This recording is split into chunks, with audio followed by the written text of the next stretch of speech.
Deepen from the Village and Andy Littleton from Mission Church is standing, sitting across from me. He finished his Chick-fil-A, and we didn't have a topic, but I guess we ran into sex, and sex became our topic. So there you go. It was good. Yeah. So brace yourself. Yeah. And enjoy.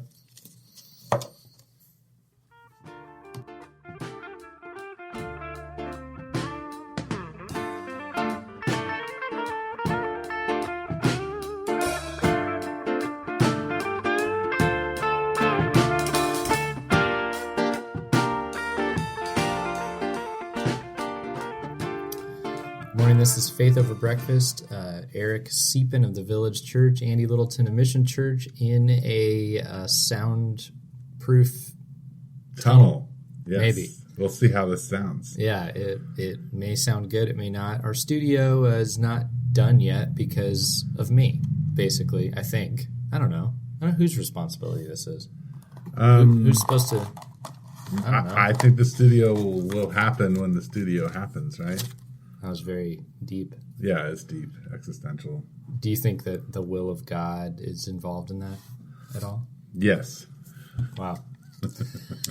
Well, you had a couple topics on your mind that it seems like you said we aren't going to do. One of them was how to discern the will of God. Yeah, it seems like a big topic to take on. Apparently, God has not willed that the studio get done. Yeah. Nor have I. Yeah, no. Nor have you. No. I'm very happy just to be wherever we are, to talk together and to put it up on the internet and let people enjoy our relationship. Because really, when we started this podcast, we didn't know each other very well. Yeah. So do we know each other now? I think we know each other better than we did. We do. I mean, we must. We have a 1 hour intentional conversation every week. So I want to paint the picture here because this is an audio recording. It is an audio recording. So there is one sound panel leaning up against a window. There's an actual professional podcasting little half circle foam thing on my left, Eric's right. Our microphone is sitting in the middle. We have two better microphones that we aren't using at this juncture. Right. We're still using the one we always did. Well, we attempted to use those mics, but I don't know if we're... I don't know if you had the settings wrong or that was the mics or whatever, but we were in a wind tunnel, it sounded like. So we... Yeah, and we also did those at... No, we did them... We did them in your room at the church. Yeah, I think what happened was for a while you had the echo by accident set on the recording. So yeah, because I don't know what I'm doing. And then now you have taken another sound panel and propped it up on top of...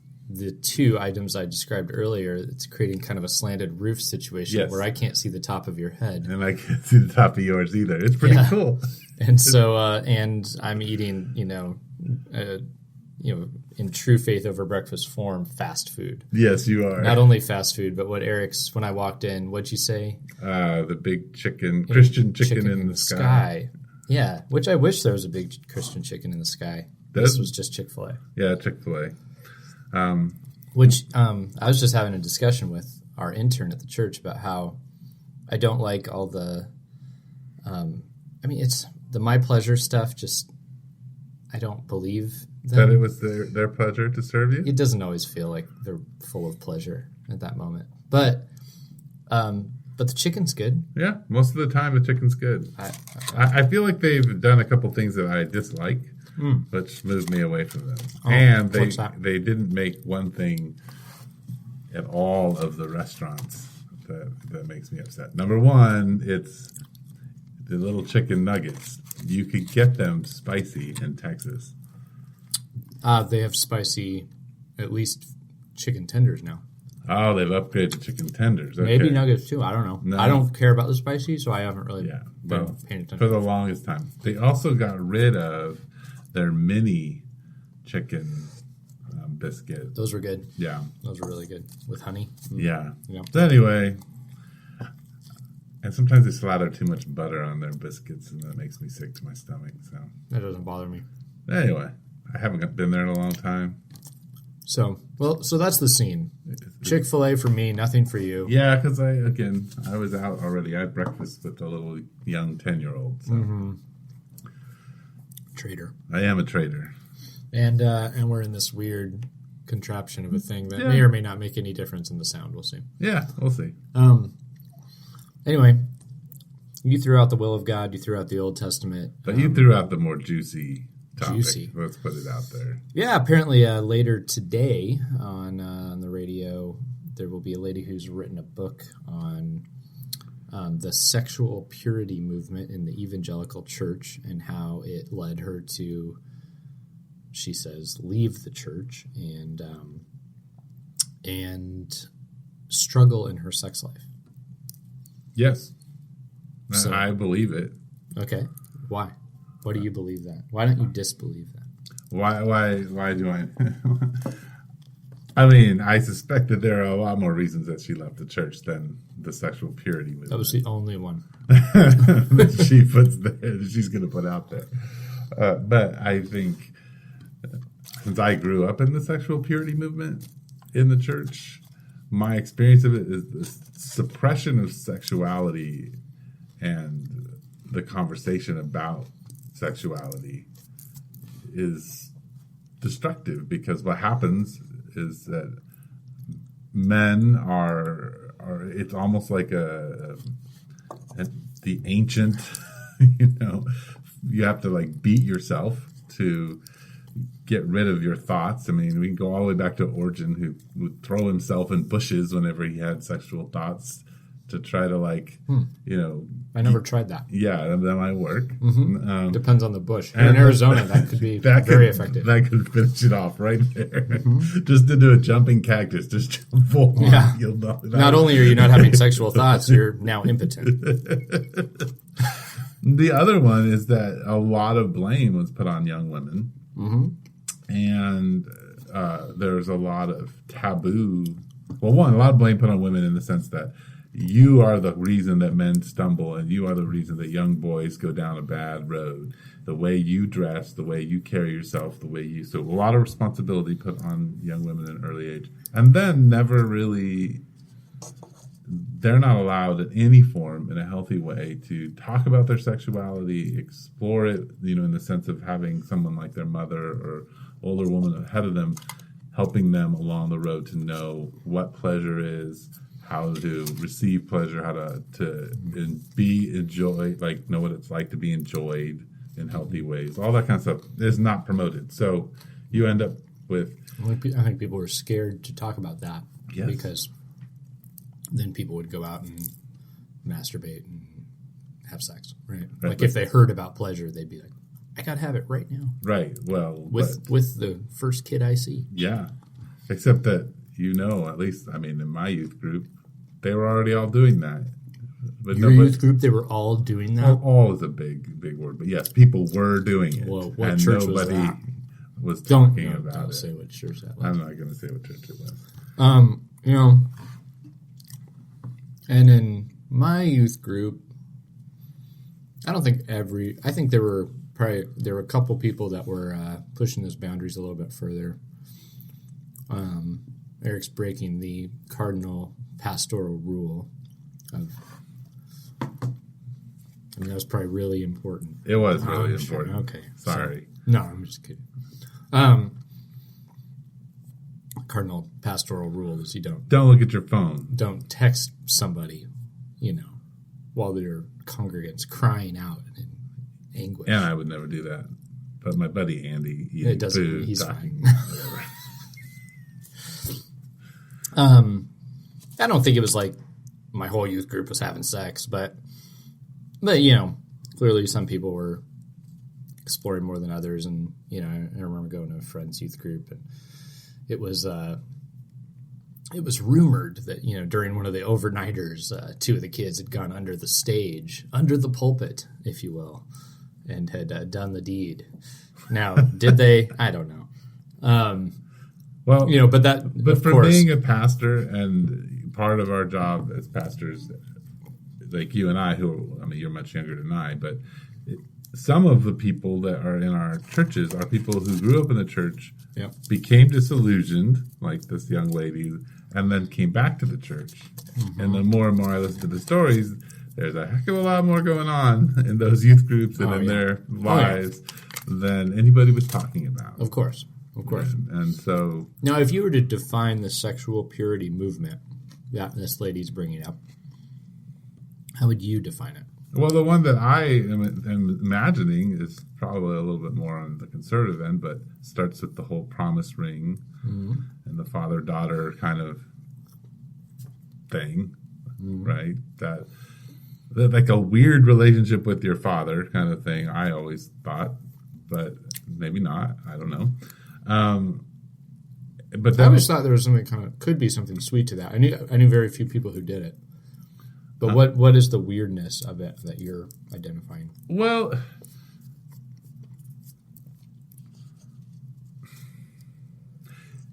what it does is like it almost creates this. So I make this promise that I'm gonna, stay pure till I meet this particular boy, and my dad's gonna be. It's very patriarchal. My dad's the man who this boy's gonna have to go through, and in some ways, all of my sexuality is caught up in my relationship with my dad. Like, he's the one giving me away to have sex. He's the one who's telling me I can't have sex. He's the one who's trying to show me what a man is supposed to be like. So one, it cuts the mother completely out of the process. Yeah. And if you're going to have a healthy sexuality, your mother is going to need to be heavily involved in your life as a girl. Were they suggesting that moms be more involved in the life of boys? I can't remember. I don't remember that. Because that was usually father to daughter. Yeah. The other thing, though, I just think, I imagine the purity movement is that it was a lot about, conquering masturbation, conquering pornography, young girls being taught not to, dress a certain way, act a certain way to tempt boys. Then talking about how, if you have sex, it's this horrible, horrible thing that you've done. It's like you've married this person and now you're going to have to marry them, or it's like a divorce, or it's this huge, like, it's a lot of fear tactics. Yeah, that's true. So, I don't know. That was my experience. No one actually stood up and said, I'm defining the purity movement. Yeah, right. So I'm wondering how she'll define it. Yeah, I don't know. Obviously, this is a brand new book that's coming out that I just heard about 20 minutes ago. But I would say I remember there being a lot of like vows to God. Yes. That I will remain pure. I will not. I will save myself, wearing bracelets or something. Yes. Some people did the promise rings with parents. But there was a lot of even like large events where they would try to get everybody to promise God, which just reminds me of, Mount Sinai and, God, legitimately saying, will you obey all my commandments? And they all say, yes, we will. Right. And then they don't. Right. And so it's like, apparently, saying yes, we will doesn't solve the problem. Right. No. So that's, to me, was always, I guess I was never too bothered by the idea that, like, oh yeah, it'd be great if you waited to have sex until you were married. I think that would be very good. But to make this big promise as if this is going to be where the power to do that lies never made a lot of sense. It just seemed like, wasn't this the method that doesn't work, that we've all, as Christians, isn't our whole Christianity thing here based on the fact that didn't work, and we needed Jesus, and we needed to recognize our impurity, actually, and that his purity was offered for our impurity, and that would do something profound, not just making promises. I don't know. But that's how I think it kind of lands with me when I look back at it. I actually wonder sometimes. I think the whole thing of like fathers and daughters, for example, like, yeah, I think there's a lot of, ancient cultures, even today, like more patriarchal cultures, think that way, genuinely think that way as complete cultures, that like there's a belonging that happens between family members, and that there really is, like, it's not just as simple as like you belong to yourself and nobody else. Right. There's kind of an individualism, Western individualism tied up with some of that stuff. So part of me is like, well, that's kind of could be like a push against individualism, because there is something to like, your daughter does in many ways belong to you. Not the same, but I think there's something to that we often in our culture, we're telling kids you're your own person. Right. You don't belong to anybody. Right. And I don't know if that's the answer. No, I don't think that that's the answer. I just think that, in the church, look, what we're all trying to break out of from the last 50 years or so is the fact that we weren't talking about anything. Mm-hmm. We were living in a world of rules. For sure. And I think there has been, at least in the evangelical world, a revolution of grace over the last 15 to 20 years. Mm-hmm. In the way that it's presented from the pulpit, the way it's integrated into discipleship, how you understand your brokenness, all those kinds of things. I remember I was talking to an older person at our church early on, and he was saying, like, look, right now I can go out and I can get 15, 20 books on how to parent my kid, and 6 of those are really good. When I was parenting little kids, there was one book. Right. And he said in the secular world, there was 1 or 2 books, in the sense that anybody was going to go ahead and recognize as this is actually helpful. Mm-hmm. Whereas now there's a lot more resources that are helpful. So things have changed even in the way that we are trying to disciple and teach people, even in the secular world. That's changed. But in the Christian culture, we are very, historically, because we encounter very sexuality unleashed in very unhealthy ways, we haven't always dealt with that well. Mm-hmm. We've kind of circled the wagons, built the walls, and sort of took an extremist way of thinking about things. Like you said, there's a lot of fear. We acted out of fear and not out of confidence in Christ's goodness. Yeah. And so how would you disciple your church in the area of, like, if people were wondering, like, hey, can I have sex, before I'm married, outside of my marriage? I'm 40 years old and lonely, and I met somebody down at the Chick-fil-A. She seems sweet. Yeah. She was drinking that sweet tea. You were kind of saying, here's what I don't appreciate about this old purity movement or the stuff that wouldn't work. But what would you say to him? Would you say, like, hey, explore your pleasures? Or how would you put that? What would you encourage him to do? Well, I think I'd step back a few and say that in your church you have to create a culture mm-hmm. of openness to talking about sexuality itself. Sure. So, I think, and here we go, I think Mark Driscoll did a good job of starting this a long, long time ago. Yeah. And it hadn't happened. He did a series on Song of Solomon, and it was really frank, and it was a very literal interpretation. And it kind of transformed, because all church and the way people were preaching, because all of a sudden after that series, people started doing series about Song of Solomon. Mm-hmm. I think you have to do something like that on a regular basis in your church from the pulpit every few years to help people kind of understand God's intentions. And you're bringing in you're using Song of Solomon as a base to then begin to open up what marriage is supposed to look like, how we're supposed to interact with each other as, singles, what it means to offer your beauty without, using it as a manipulative way, as a woman, using your strength as a man. Like, you're talking about all these things, how you interact as sexual beings in the church. So you create that culture. It makes it much easier to have those other conversations about the questions you're asking. Right. Do you think if somebody walked in, though, from the outside, let's say this lady who's, I think it was on Fresh Air, I think it was Terry Gross or whatever, she walks in, fresh out of the NPR studios, and she's asked to evaluate, does your church practice sexual purity? What would she say? Like, she doesn't know all about the culture. She's just walking in. I don't know.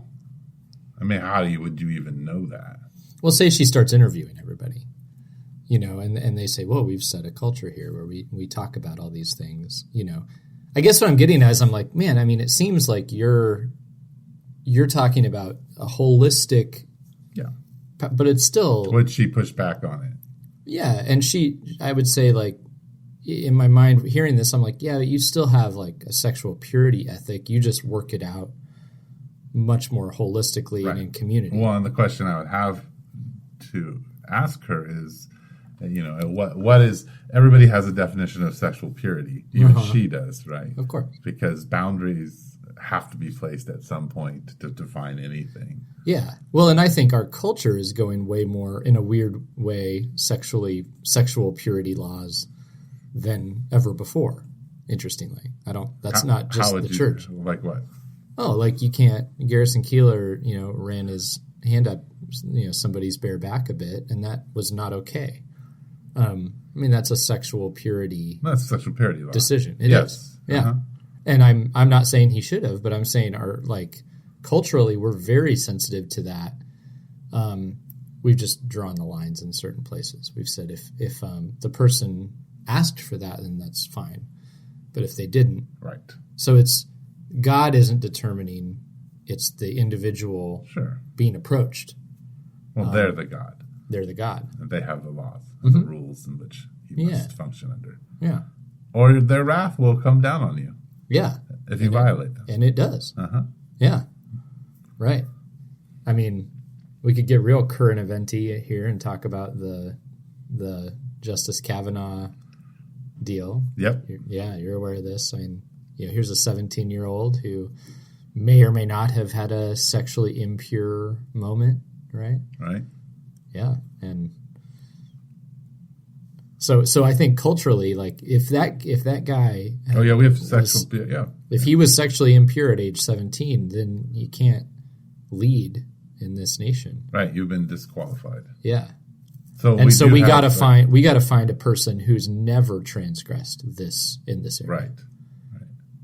Yeah. And wasn't it what I find fascinating? Wasn't the Me Too leader herself, one of the Me Too leaders, had settled out of court a sexual harassment deal, and she? I don't know, but it wouldn't surprise me, right? I mean, if it's this is all over, and I mean, it's also one that's, it is not an equal opportunity. No. Thing when it comes to public punishment. Yeah. Right. No, it's we live in a weird sexual purity law place. So it's interesting. I think what she's talking about is that it messed up her sex life because she walked into marriage with what I've met many women who walk into marriage who come out of this movement suppressed in their sexuality and do not know how to unleash it and feel ashamed and very disinterested in sex because in some ways it's been completely taken away from them. Well, and then the guys walking in are like these ravenous beasts who like all they can think about on their wedding night is sex, and that's, man, yikes. Right. So you have these women thinking they're being used, been told and they're being told all their life, do not lead anyone on, do not be seductive. Now be fully seductive. And now in one day, give it all. Now be up. Super seductive, yes. Right? And a guy, don't even have these thoughts, don't do anything. And now have all kinds of thoughts about one person only. Right. No, doesn't tend to go very well. The logic doesn't even work. No, it doesn't. Yeah, it's strange. Yeah. And I grew up in this too. Yes. I've experienced. So that has to change in Christian culture. Yeah. And I think it is changing. I mean, I think it's funny because my parents never ever talked to us about sex except for my dad once sat down with me. My mom never. Yeah. Right? Like the extent of my mother's sexual advice to me was poor impulse control makes a bad lover. And she said it once. That's it. That's all I ever got. Whereas now, like my family, all four of us, we talk about, I think there doesn't go a week, doesn't go by where we're not talking about sex. You walk out of the back room, you look at your kid and say, hey, you just had sex. Nope. But because sexuality is everywhere and the words are everywhere, we talk about it all the time. Yeah. And it creates questions, and then our kids ask questions and they want to know stuff, or they're really embarrassed and it's fun to give them a hard time about it. But we're talking about it. Right. And it's not taboo. Right. Pleasure's not taboo. Desire's not taboo. Mm-hmm. And yeah, is there a risk on one end of that? Probably. Right. But if we're creating boundaries for our kids and safety within our family about sexuality, it's probably going to at least not damage them as much as if they were just terrified of being caught doing something they shouldn't, or terrified because they're to ask a question about something they heard at school and have no idea. Right. I mean, our daughter, especially when she was in junior high, brought home, questions where I was like, I don't even know what that is. We're going to have to figure that out together. That's interesting. What are we talking about here? Uh-huh. So, yeah, I mean. Yeah, my daughter came home the other day and announced that, she had the sex ed permission slip, and yes. Are we going to do it? And then she was like, kind of like, by the way, everybody else is doing it, and if I don't do it, I have to go sit in this room with 2 other kids that aren't allowed. So please don't do that to me. Right. Well, and so what are you going to do? I mean, we signed that she could do it, and I told her, I was like, I want to be talking to you about this too, because there had been some discussions, but I said, I just want you to understand that, there are all sorts of different ways to think about what sex means. And she said, yeah, they're just going to tell us when it's safe. And I said, that's not the only question. It's not the only question concerning sex, because it's not just a safety or will you get pregnant. It has a lot to do with your heart and who you are and the deep connection of your heart to another person. So it's not just, the question isn't just, is it safe now? I said, I want to talk to you about all that. Yeah. And so we had some discussion. So she was like, do you and Moosey, which is what she calls my wife, do you two have sex? Yeah. Oh yeah. And so we had, she kind of started going okay, so I can ask. And, it was her first year of junior high. Obviously the school is going to start talking about it now, and her friends, and the music that all she and her friends are listening to. It's all over the place. Right. So you can't, and we've jumped off of, I'm always asking her, do you know what this song means? Or are you catching what this song is about? And so some of the times, she's like, no, it's like, well, this is about 2 people, who just had sex. And, and, here's the thing, Right. And we'll kind of have that discussion. I don't know. Yeah. Now I'm sure there's Christian parents out there right now freaking out, cringing, or like, you listen to that. And it's like, well, I'd rather be talking about it. Yeah. Like, this is what the culture's I'm not encouraging extremely horrific music, but some of this stuff she will hear with her friends. Yeah. Yeah. No, totally. I mean, the stuff I heard that my parents weren't aware of. Yeah, no. Holy cow. All the MTV I watched, even though I didn't have a TV. Right. Uh-huh. Yeah. Right. No, we did the opposite. I mean, we haven't let either one of our kids go, but I don't make them sit in the room. I just have them stay home, and we can talk about stuff. And Sue would take a day off, or I'd take a day off, and not let them have that. I'd rather tell them those things and then hear it from someone else, but it also creates a lot of questions. And I always went and looked at the curriculum that they were. Yeah, I looked over and as long as they, we did let my son go to the human development one, because they weren't really talking about, how to wear condoms and how to, protect you. It was mostly about your body developing and what you do and how girls' bodies develop and that kind That's of what it seemed like this round was more in that. Because my high school one was not, I mean, Planned Parenthood came in and it was pretty graphic, and you're like, I don't not having my children watch this. This is stupid. We had, believe it or not, we had a health class in middle school in a Christian school, and we had a sub one week. And all of us boys decided that we were going to have some fun. So we got him to draw everything. Like, I mean, it was unreal. We were just like, so how does it work? Can you draw that? You know, and he did it. And it was so funny. Oh my goodness. But ridiculous. Or you're just like, why do you put a sub in this situation? Why would the sub ever think that he could tread into this territory? Did he seem like he was having a good time doing it? He seemed kind of like this, sort of like the sweet, awkward older guy that maybe didn't, or maybe he was just like, ha, ha, ha. I don't know. Oh my gosh. And then I went to public high school, and I don't remember ever taking a class. We had to take health. You didn't have to take health in high school? Yeah, there's probably some form of health, but I don't know that it ever got that specific. And then the breakdown, the Christian group would come through to assemblies, you know, to the hoots and hollers of many people who they would come and do like entertainment routines and promote abstinence. And you know, it was a Christian group, but they couldn't talk about Christianity, but they could talk about abstinence. Right. So they would. I vaguely remember that. Yeah. And I've known folks that did that, you know, recently too, that were part of that stuff. And I mean, that was an interesting experience as a guy who's growing up in the church, to be kind of in the stands with my friends, many of who were not believers, kind of taking in that information that they were trying to share, you know. And they went at it from like more of the fear stuff, but more of the like disease, pregnancy, like here's what's gonna, you know, doing plays where the girl's pregnant and her whole life is over. And right, again, more fear tactics. Yeah.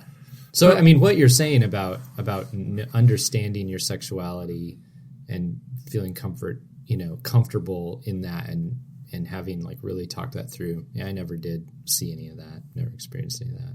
So let me ask you a question. You're a pastor. Mm-hmm. You're a pastor of a church. Last time I was there, it seemed pretty young. Mm-hmm. You're pretty young. And, you know, what's the church's role in the context of the larger culture when it comes to talking about sexuality? How do we do that? Yeah. How are you doing that? How would you begin to do that? Well, interestingly, to back up a little bit, pre-Driscoll, there was the Tommy Nelson video series on Song of Solomon, which I have been taken through numerous times. Oh, really? Yeah. So it was a little cheesy, a little old, but the guy, you know, was son of Thomas Nelson Publishers, I think. All actually, right. Man, I'm not even 100% sure on that. I assumed that. But he in a more literal, you know, way, but kind of with some humor mixed in there. And so I did in my early to mid 20s a couple times go through that whole series. So that input happened. But yeah, I think there's some great stuff in the Song of Solomon. I feel like it should always be a part of the big picture. I mean, I think it's just coming off the cuff. Like, I think that we as Christians should be talking about sex as we should be talking about every part of life within the big picture of the biblical story, and we shouldn't neglect that. But then I do sort of, I guess I'm back and forth. I wonder about I mean, I'm sure there's churches where there's whole like classes and series and trying to really, and I guess I don't want to say I'm against that, because I think every context is different. And if you're in a situation where you're just thinking, hey, we really need to have this discussion more, we need to talk through this more, maybe there's a real good place for that. Other times it feels like the church is just hyper focused on that one issue and ignoring tons of other ones. But I think, are you saying broader culture, like how are we supposed to contribute to like the general American view on sexuality? Well, certainly. Like, yeah. I think that like there is a Christian ethic of sexuality. And it is one to be fruitful and multiply is a huge part of our, the mandate to humanity. And so sexuality is a big part of that. In fact, I mean, it may be weighted even more than other topics that you would in life that you would address. Well, here, so another angle on that would be, I would say that every Christian teaching, I think I want to say this, I'm just, again, off the top of my head, every Christian teaching impacts every area of life. And so there's a God-given good calling within sexuality. Absolutely. Another principle would be the other-oriented life, like the life that's given to God and others, loving your neighbor as yourself, like that absolutely impacts sexuality. It does, but how? I mean, a lot of different ways. I mean, if the goal, I mean, I've even talked with married couples. If your goal getting into bed is to feel good, this is not going to be a beautiful moment. But if your goal getting into bed is to love and care for and bring deep, meaningful pleasure to the other person, this could be a very beautiful moment. I mean, I think that's true in many other areas of life as well. So I think there's a lot of carryover. Sure. I'm not at all. You're giving me that look that's like, Andy, you just don't get what I'm asking, do you? No. I feel like I'm kind of mining down to what's the next question of that. Because I guess my question is, yes, there are great principles, but sometimes I think the church has great principles, but people don't operate on principles. Hey, let's do this. Instead of you asking me, trying to get the answer you're hoping for, why don't you give the answer? No, you want to give. I want to hear what you have to say. It's like, okay, those are, and that's where we start. I think you're right. That's what I would want to hear. Uh-huh. But what's next? Okay, I think you gave what's next, but even what's next after that? Like, so, okay, get in bed and pleasure, but how does that all, like, okay, why shouldn't I have sex with somebody before I'm not married? Sure. Well, we could say because that's not loving your neighbor. But why is it not? It seems like it's loving my neighbor. It seems like really loving my neighbor. Yeah, well, sure. I mean, well, that comes up in a whole lot of other areas. Like there's the pleasure that you get right now, and then there are long-term questions of this. Is this a loving act for them for the rest of their life? Do I have a deep commitment to them? But why does that matter? I mean, I would say it matters because we were made for deep commitment. We were made for lifelong covenantal love, which I can only assert because of what I believe about God.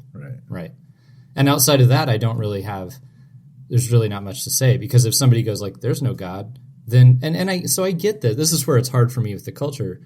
Like, there's no God, we're not made for covenantal love, then yeah, I mean, propagate. I mean, but people aren't trying to propagate, so it's like, so just go and live. Be a hedonist. Yeah. And now, unfortunately, I can tell you, and I don't, have you ever met somebody that's been so sexually gratified throughout their life of just having so much sex that they're happy? I knew a guy that kind of went off the rails and became an absolute, addict, like to a high level. And the misery, it was just I must just have sex with somebody else and somebody more interesting. And it was like constant. And so did this satisfy him? No, it actually did the opposite. It created a craving. It was like a drug. Like the craving that was there was just deeper, and the enslavement was worse. And so the ultimacy of it, was exposed. It wasn't working. So I mean, that discussion could be had. Must not be an ultimate thing, because if it is, it's not satisfying us. Right. No. I mean, the U2 song that we all kind of hang on to. I still haven't found what I'm looking for. Right. It applies to all areas of life, and in particular, it works very well in sexuality. Yeah. that life is unfulfilling without Jesus. Right.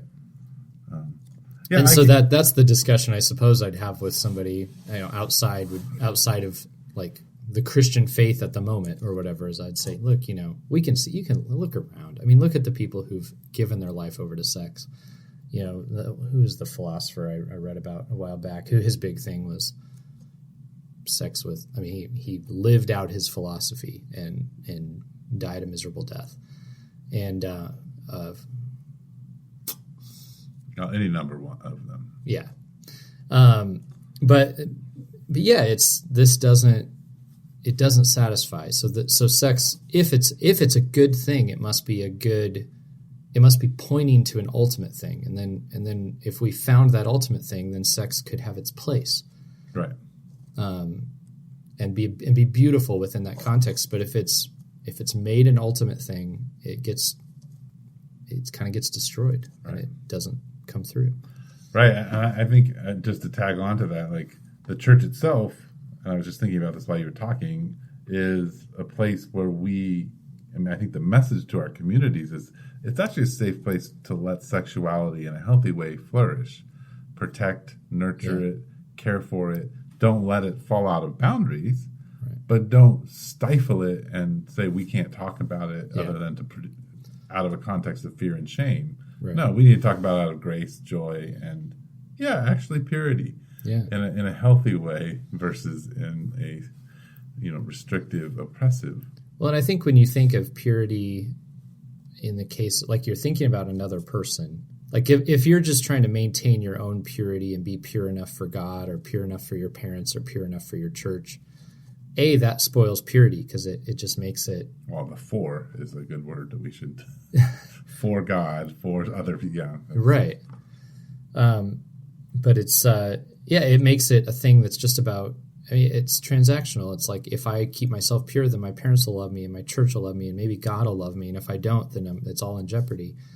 Rather than the purity being out of a motivation of like, I love God and I want to know what his ultimate goal of this sex thing is. I want to experience that. Mm-hmm. I want to see it. I want to understand it. Or I love this person and I want purity for them and I want our relationship to be beautiful. And I love my family and I want my father to be honored by my life because I love him, not because his love is on the line or whatever. Right. That's purity for that reason is very different than purity for self-sustaining reasons. Right. Yeah. Which means we remove shame. I think that's the key part of that. Right. Right. So, hey, 42 minutes. Sounds good.